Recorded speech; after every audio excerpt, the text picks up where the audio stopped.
Well, welcome. See that people have put in the chat their highlight over the weekend. It's good to see that we've got a variety here of highlights, so that's good. I think for me, a highlight would have been continuing the tradition of celebrating St. Nicholas Day in the Newcomb house. That is a tradition on my mom's side of the family that we have continued.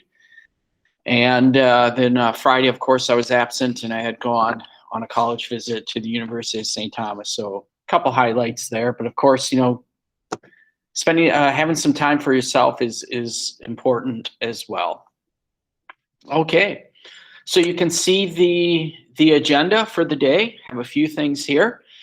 And I want to talk a little bit about the internal assessment that you have done, that you have already completed, I should say, last year in your 11th grade year, year one. A little bit of the Spanish Civil War, and of course the beginnings of the First World War. And so looking at that internal assessment here, I had sent out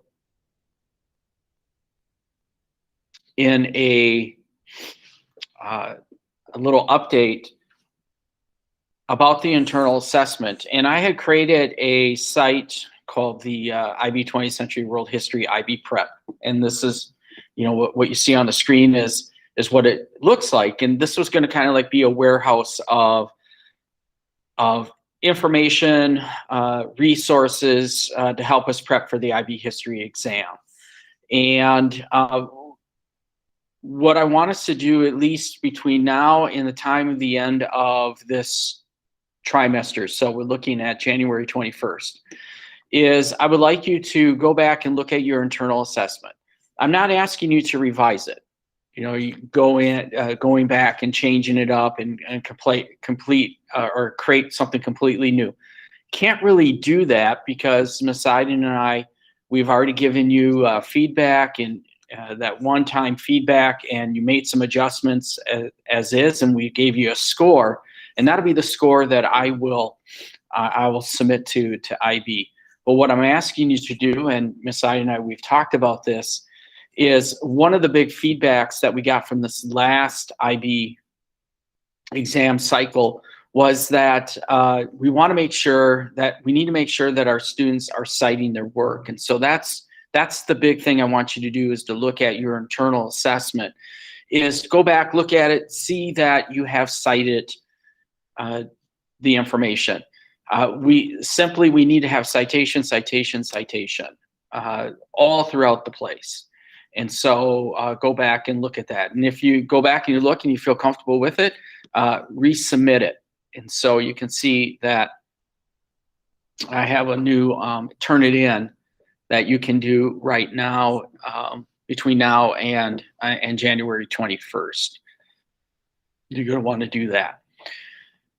And so somewhere in February or March, I'll look and I'll compile and I'll make PDFs of these electronic documents. And then I'll also, so there's two things that I'll turn into IB. One is your internal assessment, and two, a form that has what you scored on each section, and then comments for each section. So there's a little paperwork that I need to do. And so if we can do this part on the front end, that will be fantastic. All right, is there any questions on what I'm asking you to do in regards to your IA?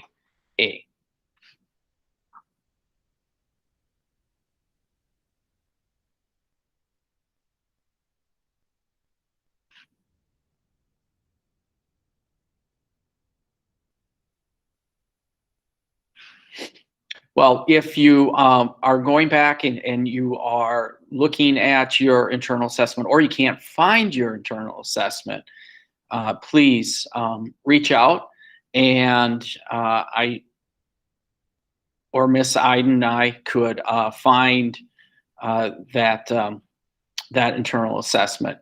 If you didn't turn one in, then we definitely are going to have a little talk about how to progress into as we get ready for the IB exam.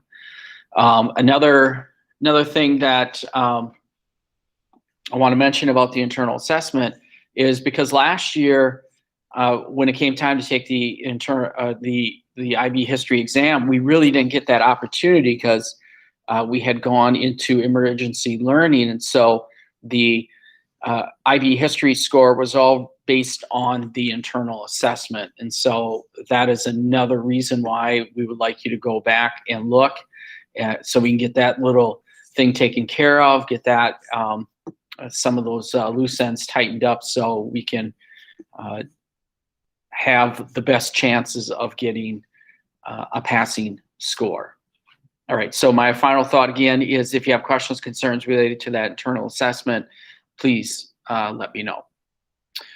All right, we are going to jump in and continue with the study of 20th century conflicts. And it may seem like we are going through it rather quickly. This is what we are dealing with here with our new learning module that we have, in that seems like every week we're going to have a different conflict, and that is going to be true. Last week we had the Spanish Civil War. This week we'll have the First World War, and next week we'll have the Second World War. So you're going to want to definitely make sure you have your historical seatbelt on as we go through this journey here. We're starting the First World War this week. It's unfortunate that we're not starting the Second World War because today is December 7th, which is Pearl Harbor Remembrance Day, and that marks our entrance into the Second World War.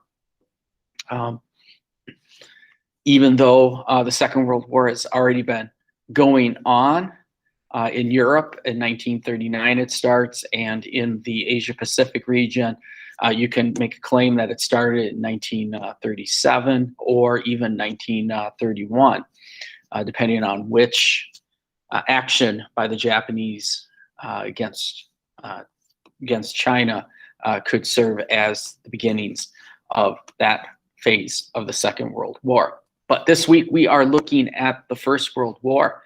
Maybe someone could verbalize or put in the chat, what is the most identifiable cause of the First World War?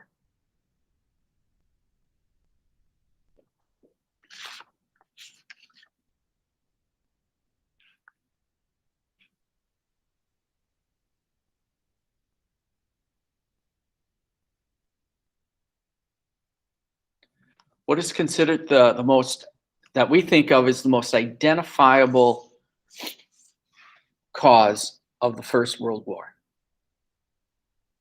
Think back to your days in AP World History or US History, IB History Americas. Increasing nationalism. Increasing nationalism. That's a good one. That's a good one. All right, anyone else? All right, I see the assassination of Franz Ferdinand. Okay. And in some ways, the assassination of Franz Ferdinand is connected with nationalism, since the Archduke was killed by a member of the Black Hand, a Serbian terrorist group dedicated to creating a greater Serbia. So that's nationalism there. Gavrilo Princip, I believe is his name. And it is with that assassination that everything seems to be thrown in. You know, just everything is moving in that direction. And, you know, there's assassinations that have been going on for a number of years. World leaders had been assassinated. Our own president, 1901, had been assassinated. And it didn't really create a conflict. So why is this creating all of a sudden this big event? And so there we'll find out there's just a number of backstories and dynamic issues occurring that is going to contribute to the outbreak of this First World War.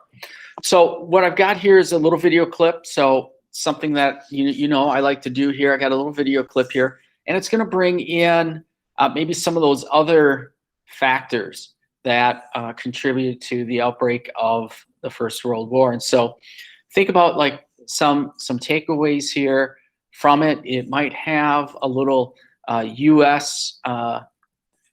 Flavor to it, but still I think it does a fine job of highlighting some of the big causes of this conflict. All right.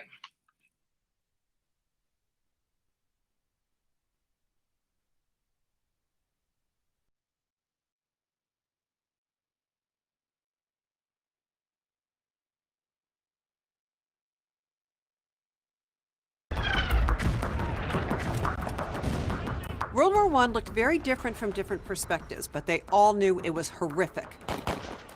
This is a war between nations, and the national governments have to make an argument to their people about why they should sacrifice their lives, their time, their money for the war effort. The thing you have to understand about Germany and France is they were in the middle of it. They were trapped. They had no option to leave the war early. They had no option to do anything else. They had to fight.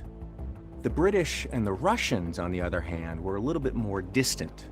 The Russians on one end, the British on the other end. Britain is looking at it first as, oh, our allies are in danger, we're going to help them. I don't think they ever saw themselves immediately threatened until they realized that the Germans were developing new types of aerial combat. That had never been seen before. This changes the way they look at the world. It makes them push tremendously hard into developing new technology for fighting wars. In France, World War I is a necessary evil at the beginning of the war. They're chafing at the bit from the loss of Alsace-Lorraine during the Franco-Prussian War. And they want to get the lost territories back. So it's to redeem France. In Russia, it's the love of the Tsar and pan-Slavism. They have to help their Slavic brothers oppressed by the Austro-Hungarians. So everybody has a different reason for wanting to go to war in the summer of 1914. All of them seem compelling.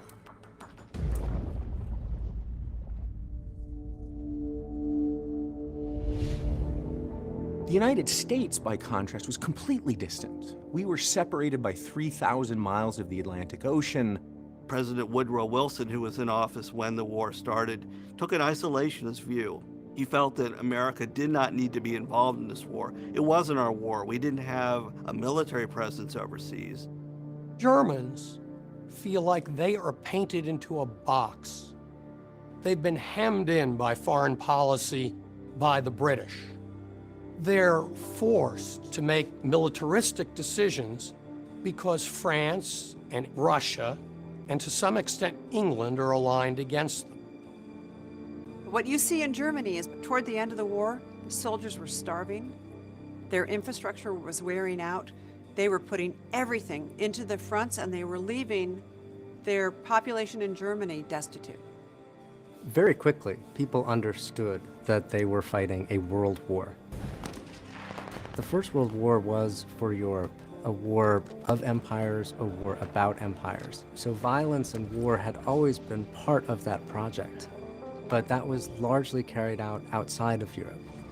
And then, as Europe itself collapses into war, much of the violence of imperial rivalry actually plays out on the European continent and brings that crisis back home to Europe.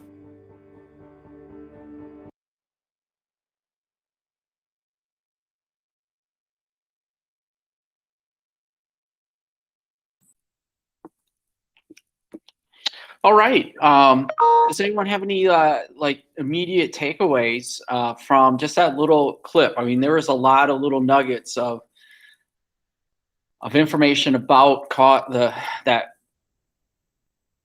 events that are going to cause the First World War. You can either put it in the chat or you can verbalize what you think here.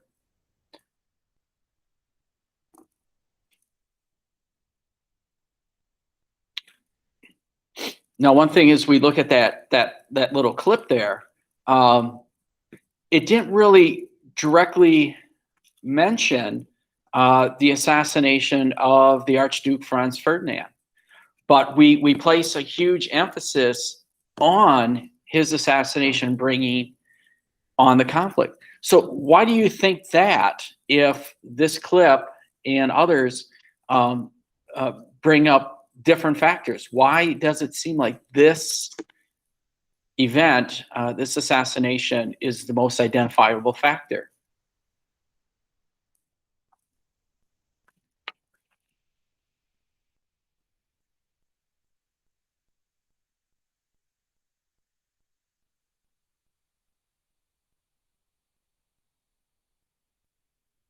Anyone have any thoughts?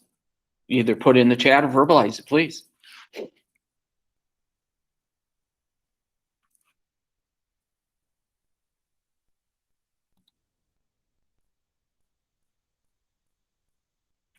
Okay.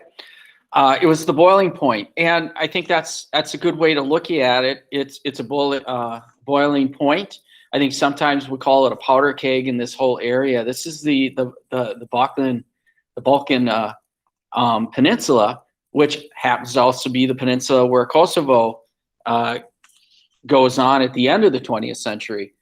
But it seems to be like it's that final moment here, and everyone is now going to bring in their issues and their what they want to get accomplished. All seem to be just brought together here. Big stuff. All right. This first assignment, Causes of the First World War, as you can see on the screen here in Schoology. If you open it up, and maybe you've already opened it up and you're working on it. These events here, they shouldn't necessarily be really new events, in that something that we've again talked about in world history in 10th grade, or in the history of the Americas or the United States history in 11th grade. So these are some general big ideas. And in that little clip, it did hit on these topics of imperialism, where imperial interests conflict with each other, and that could cause a conflict. Or the alliance system, where it seems like a country is brought in and others are reluctantly also brought in as well. And these alliance systems are really something kind of a new idea in European power politics, and something that Otto von Bismarck had brought to the table when Germany becomes unified by 1870, 1871. And they were defensive in nature, then all of a sudden they become very offensive. And who is in these alliances had been changing. Even up to 1914, these alliances might be changing as well. It did mention in that little clip about arms race and how development of new technology, and these countries are spending lots of cash on building up weapons and increasing the size of their standing armies, and developing war plans. And these war plans are being created and modified, and in some ways they're going to make these world leaders perhaps act a little reckless, and has a timetable feel to these plans that they are creating. And then the growing tension in the Balkan area, and that really is about nationalism. The crisis years, we are going to have some small-scale crisis conflicts that stay small, and they don't explode like the assassination did in 1914. And so I think we have to look at those and try to understand, why did they stay small and not become something bigger? Why is diplomacy working here, where you get this July crisis, and It's not. It's not working. Diplomacy isn't working.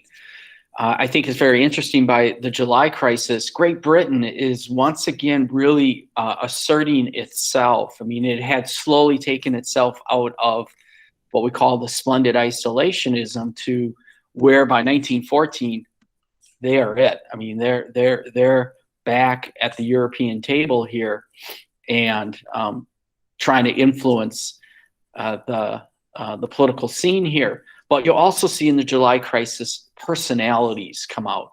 The personalities of Kaiser Wilhelm II and Tsar Nicholas and their competing interests and their egos. And then you throw in the aged emperor of Austria, Franz Joseph, and how they're being influenced also by some of their ministers. So the July crisis really is, it's just a hot mess, and one could see that, yeah, war is gonna most likely happen here. All right, so this type of assignment shouldn't necessarily be anything new. We did something like this with Rwanda, and so I'm going to ask you to do this with the First World War and the causes. We're looking at these 6 ideas down here and trying to find out, what is it about them that is contributing to the First World War, and then how big of a factor is it? So that's what these 2 kind of questions are getting at there. And then, of course, our BHQs here and this is really like historiography here. What caused the First World War?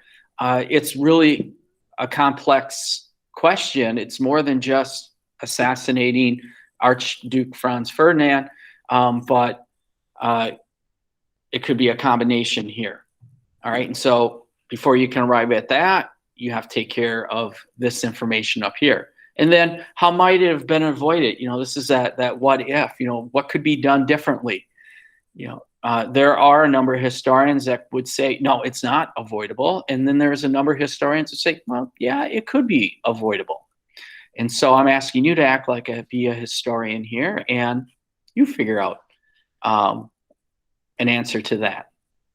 All right. I don't think myself, I'm always very aggressive. I don't think this should take that long. These are concepts, these are ideas that we should be familiar with, but we want to look at chapter 2 in our textbook. So yeah, if I click on it, chapter 2 is what we are using, and you can find that in the course resource folder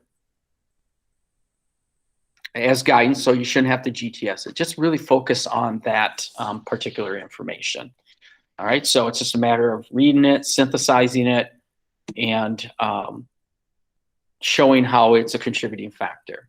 All right, and so this is an example of the flow chart recreated in Notability, or put it on a piece of paper, and then if you do it on paper, you take a picture of it and upload it that way.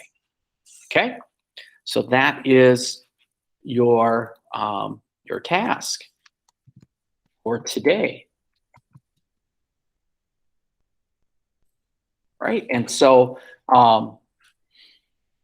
make sure that you are staying up on the assignments. Make sure you're turning them in. We want to make sure that we're having a great start to this new trimester here. And if you have any questions or concerns, always reach out, ask. I'll get back to you as soon as possible.